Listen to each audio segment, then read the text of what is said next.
So we've explored how AI learns, right? First with a teacher, then second by self-discovery, and then through trial and error. And this is with supervised, unsupervised or semi-learning, and reinforcement learning. But how does it actually process all this information, right? What's the underlying machine that allows AI to perform tasks like recognizing faces, understanding human language, or even just powering those very sophisticated reinforcement learning agents? So, it's basically one of the most groundbreaking innovations in AI, and this is artificial neural networks. This is basically inspired by the incredible complexity of the human brain, right? Those networks that the digital architects behind many of the AI breakthroughs we see today.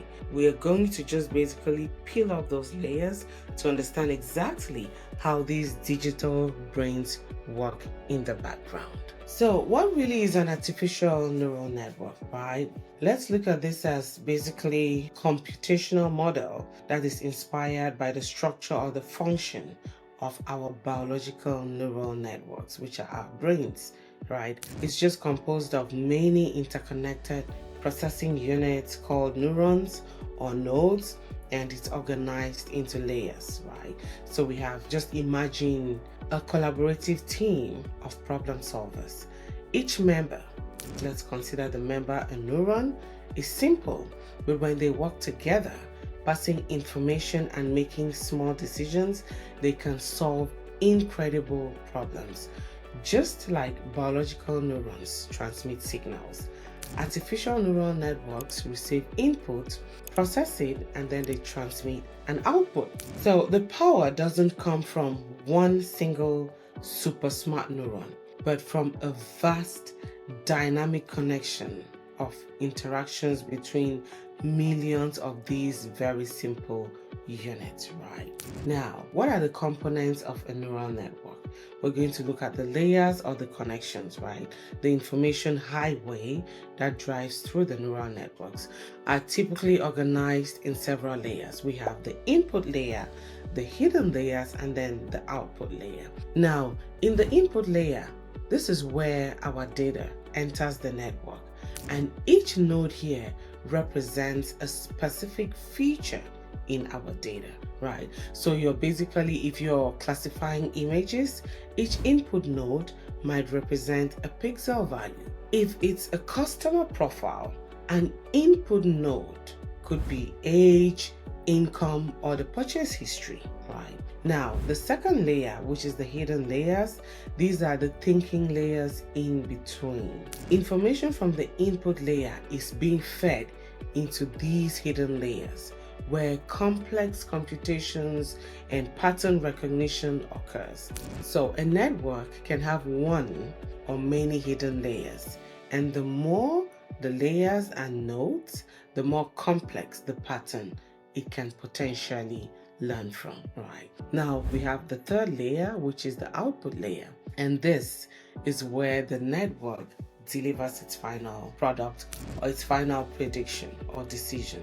If the network is classifying images as cat or dog, the output layer might have two nodes, one lighting up for a cat and the other lighting up for a dog. And between these layers, connections exist, right? And each connection has a weight. And a weight here is basically a numerical value that determines the strength and importance of that connection. So neurons also have a bias which shifts the output, right? And then we have finally an activation function within each neuron which decides whether and how much a neuron fires or activates. So it's just introducing the non-linearity that allows the network to learn really complex relationships. So you can also be asking, but how do they actually learn? How do these neurons learn? So they learn through different ways. We have what is called the forward pass or the forward propagation.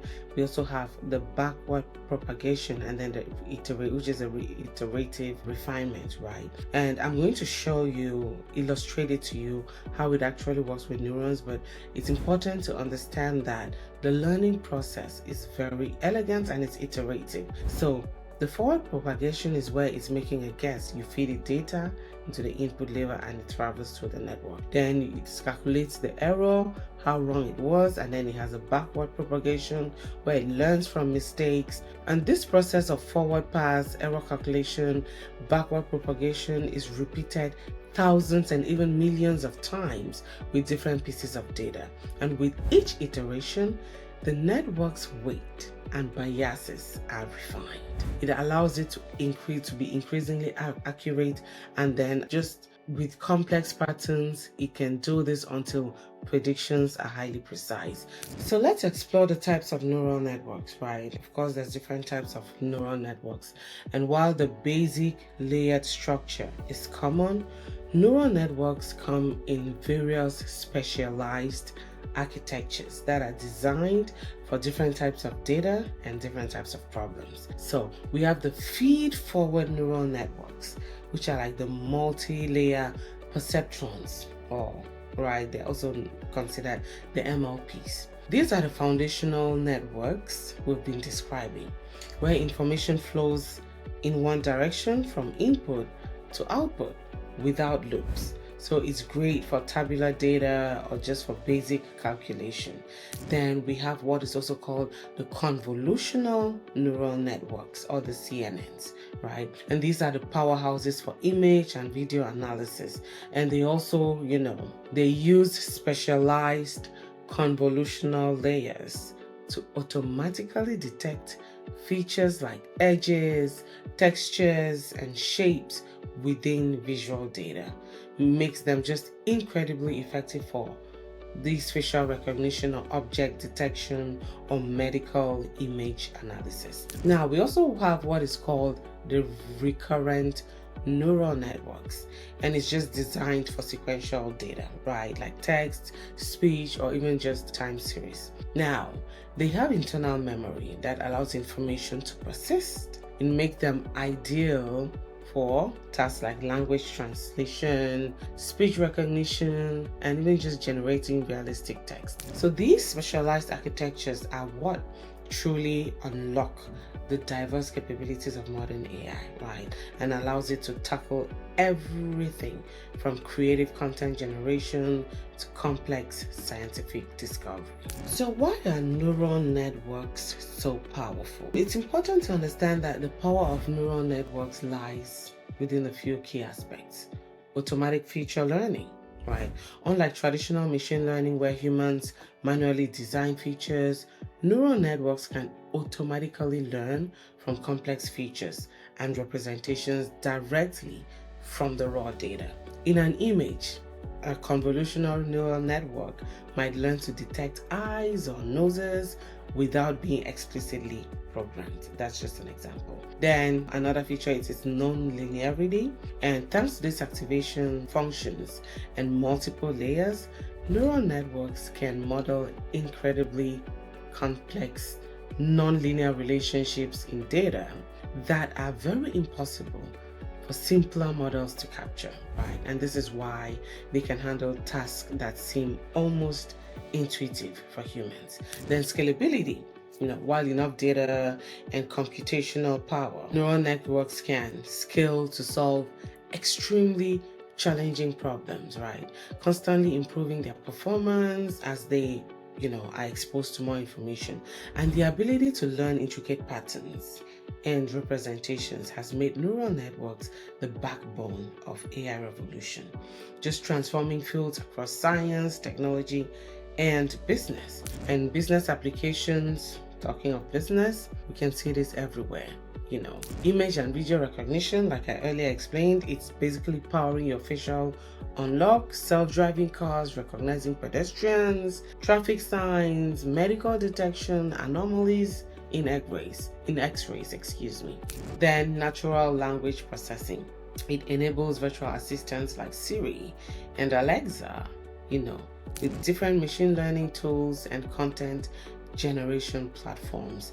Then in healthcare, it assists in disease diagnosis, patient prediction outcomes, and even accelerating drug discovery. Then in finance, it's detecting fraudulent transactions, assessing credit risks, and driving high frequency trading algorithms, right? So, just to recap, artificial neural networks are the foundational technology that is enabling much of advanced AI, or much of the advanced AI we interact in today. By understanding their basic structure, neurons, layers, weights, and how they learn through propagations, you basically gain crucial insight into the mechanics of modern intelligence. Now, we've seen how these digital brains can recognize patterns, make predictions, drive innovation across countless industries.